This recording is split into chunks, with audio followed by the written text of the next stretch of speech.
नमस्कार, मैं हूं प्रभु चावला और सीधी बात में आज बारी है नेपाल के माओवादी नेता प्रचंड जी की। जी, आपका स्टूडियो में बहुत बहुत स्वागत है। धन्यवाद। हाँ, वाकई बहुत प्रचंड है। विश्व में पहली बार जो है अंडरग्राउंड नेता कोई चुनाव जीत के मल्टी पार्टी सिस्टम से आया है।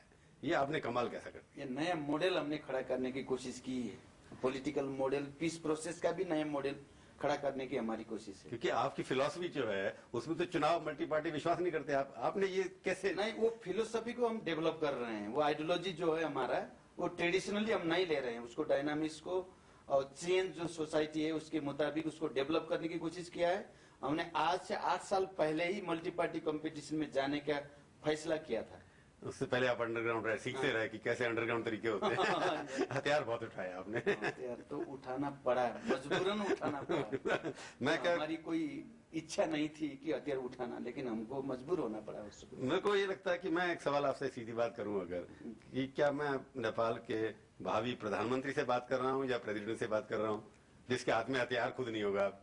नहीं, अब तो हम शांति प्रक्रिया में आ गए हैं, वो कुछ भी नहीं है। लेकिन आप जो भी समझ सकते हैं, ये कॉन्स्टिट्यूशन जब तक नहीं बनेगी, नई कॉन्स्टिट्यूशन, तब तक राष्ट्रपति किसी सिविल सोसाइटी को आदमी को देना बड़ी अच्छा रहेगा। इसलिए आप अभी बात कर सकते हैं भावी प्रधानमंत्री के रूप में। तो आपको भावी प्रधानमंत्री को पहले से मुबारक दे रहा हूँ कि आप भावी प्रधानमंत्री, तो पावर आपके पास ज्यादा होगी, प्रेसिडेंट के पास होगी?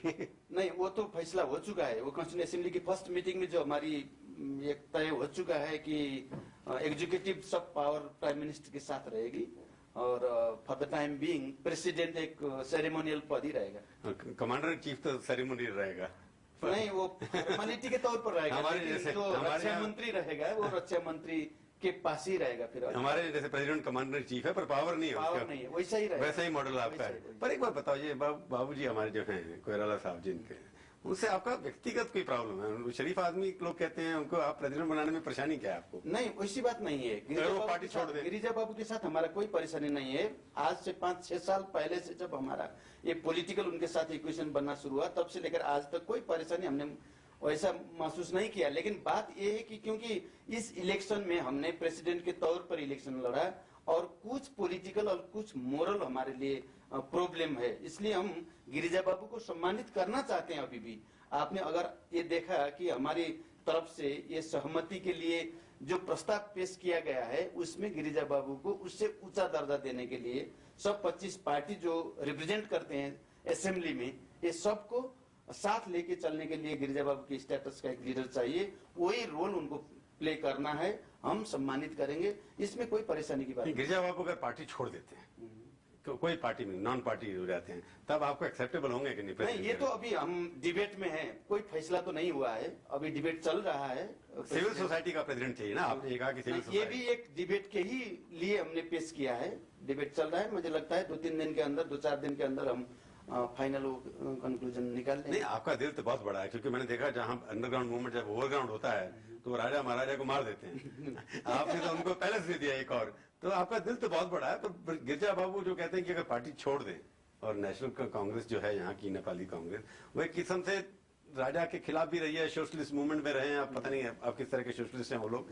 तो मेरे को लगता नहीं कि वो भी एक, क्योंकि जीते हैं वो लोग भी चुनाव में, पर एक जिसमें सबको लेके चलने की जो आपकी इच्छा है कि सबको एकोमोडेट करना है, तो उसमें अगर वो पार्टी छोड़ के एक नॉन पॉलिटिकल आदमी हो जाए तो आपको एक्सेप्टेबल हो सकता है, डिस्कशन हो सकता है? उसके बारे में हम ओपन रहेंगे और डिस्कशन करेंगे।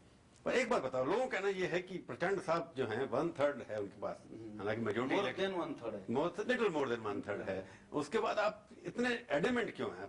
1/3 में आपका क्या अधिकार बनता है? सब चीजें आप चाहते हैं कि हमारी मर्जी? वैसे बात हम कर ही नहीं रहे हैं। हमने पहले ही जब इलेक्शन के तुरंत बाद हमने बोला कि हम सबको साथ लेके जाने की कोशिश करेंगे। हमारा मकसद होगा सबको मिला करके नई कॉन्स्टिट्यूशन बनाने का। इसलिए हमारी तरफ से वो कोई नहीं है। ये सवाल यही है कि हमारा लार्जेस्ट पार्टी हुआ है, इसलिए पहले अधिकार हमारा बनता है। इसलिए उन्होंने तो आपको प्राइम मिनिस्टर एक्सेप्ट कर लिया, उनको उसके ऊपर कोई डिबेट ही नहीं है। आप प्राइम मिनिस्टर आप होंगे या जिसको आप जहेज करेंगे। आपने कहा आप भाई प्रधानमंत्री से बात करें, उनका कहना यह कि आप कहते हैं वाइस प्रेसिडेंट भी हमारा होना चाहिए, उसके अंदर बाकी इंपॉर्टेंट पोर्टफोलियो भी आपके होने चाहिए।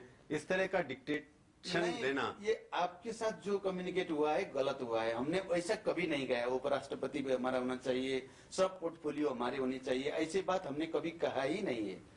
राष्ट्रपति के सवाल पे ये बात सही है कि हम जिस तरीके से इलेक्शन में गए थे, जिस स्लोगन के तहत, और जनता ने हमारे साथ जो विश्वास किया है, उसके चलते हमारा कुछ डिबेट है, लेकिन और पोर्टफोलियो के बारे में और दूसरे पद के बारे में बैठ के बात करने में हमें कोई दिक्कत नहीं है। बात चल रही है, सहमति होगी।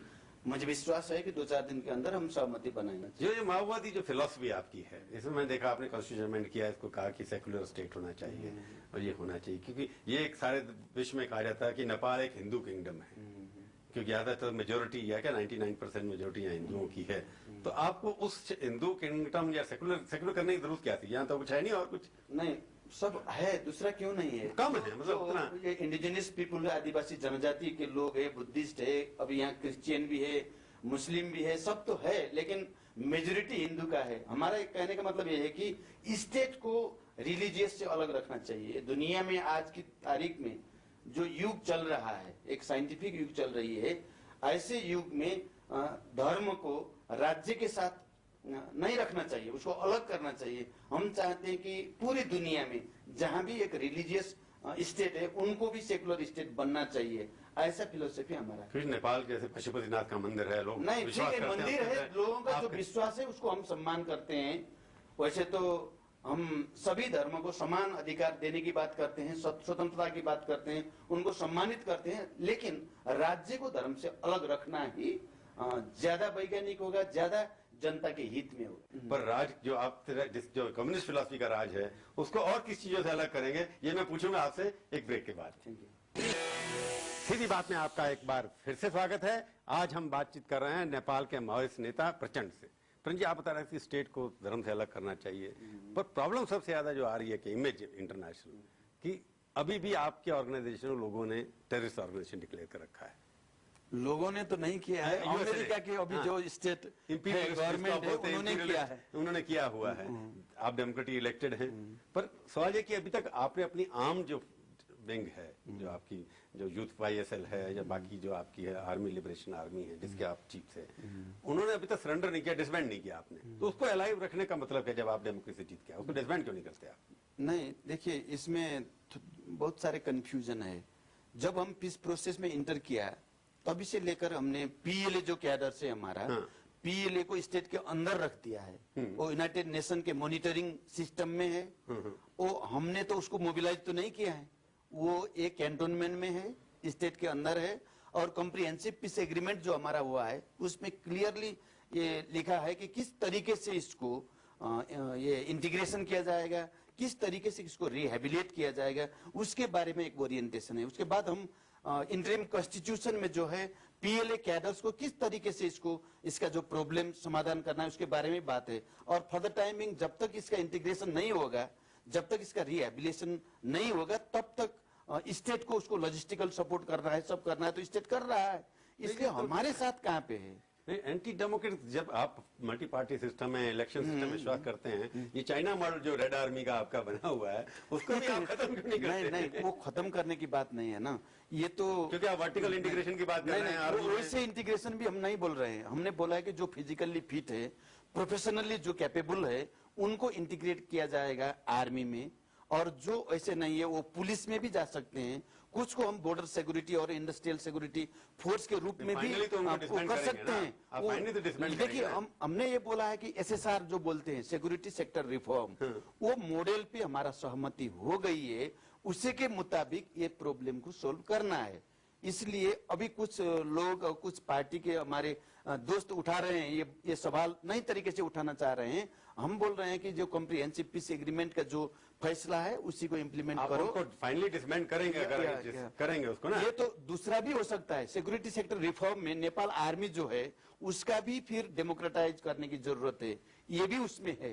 ये आर्मी जो एग्जिस्टिंग आर्मी है इसके ऊपर आपका विश्वास नहीं है क्या? नहीं, विश्वास की बात नहीं है, विश्वास है, इसलिए तो हम आर्मी डेमोक्रेटिक कैसे होती है? विश्वास है इसलिए तो हम आ गए हैं। देखिए 240 साल से जो आर्मी का लॉयल्टी ज्यादा मोनार्की के साथ था, अब जब हम multi party competition Republican state बन गए हैं तो उनको वर्किंग स्टाइल में, उनके मैकेनिज्म में कुछ चेंज तो लाना है ना। वो तो रिपोर्ट ऑफ सिविलियन गवर्नमेंट को करेंगे ना, वो सिविलियन गवर्नमेंट ही करेंगे। तो इसके अंदर आप अभी डिसमेंट करने नहीं, वो बात नहीं है। मेरे को लगता है आपकी जो प्रचंड की सरकार होगी उसकी इकोनॉमिक फिलोसफी क्या होगी?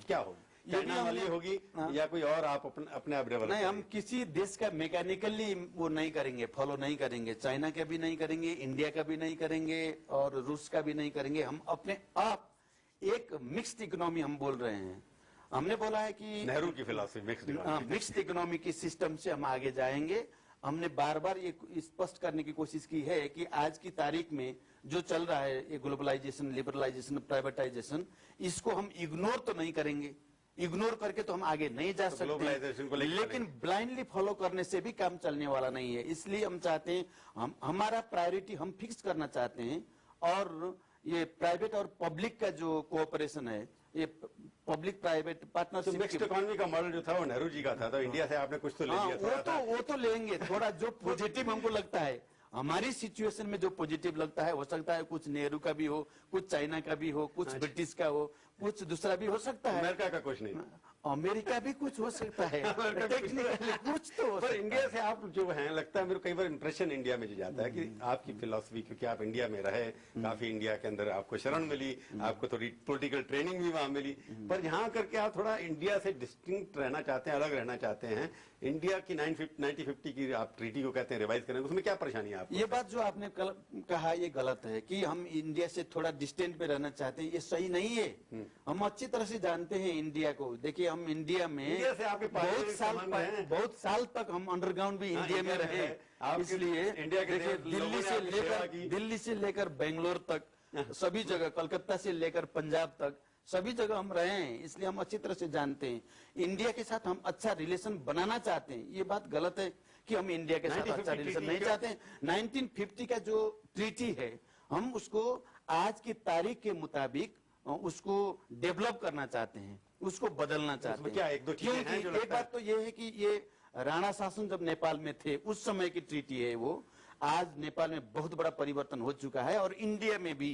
इसलिए आज की जो परिवर्तन हुई है पॉलिटिक्स में, सोशियो इकोनॉमिक सिस्टम में, उसी के मुताबिक उसको क्योंकि राणा ने सही किया इसलिए आप उनको नहीं एक्सेप्ट कर रहे हैं। हाँ, राणा शासन का यही बात नहीं है। राणा के टाइम में जो था, उस समय की जो पॉलिटिकल अच्छा काम हुआ सिचुएशन तो था, भी जो अच्छा है उसमें उसको हम बदलना नहीं चाहेंगे, जिसको डेवलप करना जरूरत है। एक point क्योंकि आप बताइए। नेपाली जनता को लगता है कि वो इस ट्रीटी के कुछ जो प्रावधान है, Like उस एक example। प्रावधान से नेपाली को उतना हित नहीं हुआ है। पर उसमें लगता नहीं कि आप चाइना के ज्यादा नजदीक हैं, लोगों को ऐसा शक? ऐसा नहीं, पॉलिटिकल टर्म्स में हमने बार बार ये पोजीशन क्लियर करने की कोशिश की कि हम पॉलिटिकली इको डिस्टेंस बनाएंगे, लेकिन इंडिया के साथ हमारा जो हिस्टोरिकल, कल्चरल और ज्योग्राफिकल रिलेशन है, उसके मुताबिक हमारा स्पेसिफिक कुछ कंक्रीट रिलेशन बन जाता है दिल्ली के साथ।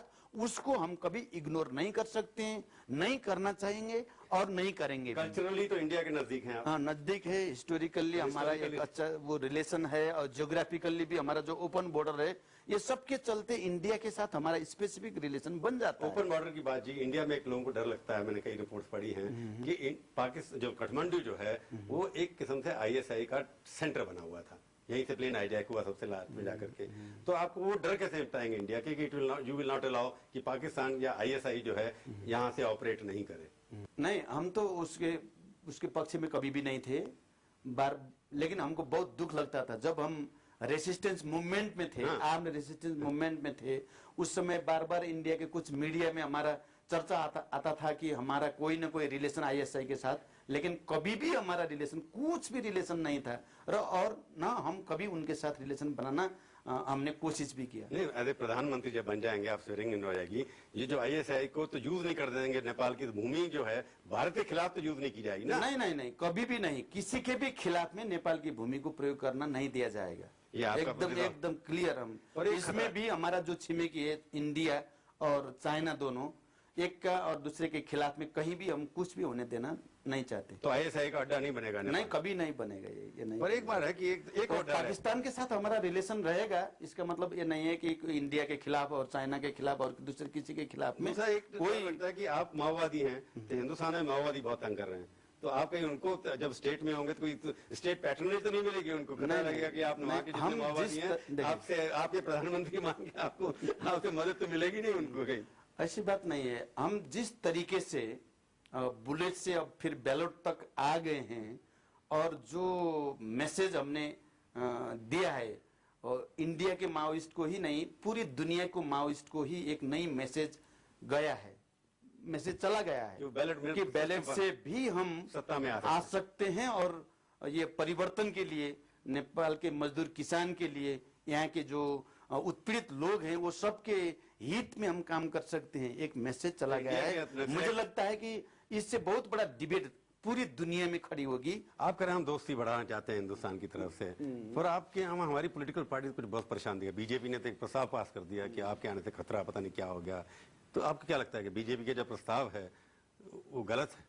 हाँ, मुझे लगता है कि मुझे थोड़ा दुख भी हुआ है, बीजेपी का जो रिजोल्यूशन नहीं आई है वो हमारे साथ बातचीत किए बगैर, क्योंकि हमारी तरफ से कोई दिक्कत होने वाला नहीं है हिंदुस्तान में। और ऐसे परिस्थिति में बीजेपी का जो रिजोल्यूशन आया, मुझे लगता है बहुत मनोगत हुआ है। मनोगत है, मनोगत। हम चाहते हैं कि लीडर राजनाथ सिंह जी के साथ, वाजपेयी जी के साथ, आडवाणी जी के साथ अच्छा बातचीत करके हम मिल के आगे जाना चाह रहे हैं ऐसे परिस्थिति में, क्योंकि हम एक शांति का, पीस प्रोसेस का और एक डेमोक्रेसी का नई तरीके से नेपाल में हम एक मॉडल खड़ा कर रहे हैं और हिंदुस्तान का उसमें अच्छा कोऑपरेशन रहना चाहिए सभी पार्टियों का, ऐसा हमारा विश्वास है।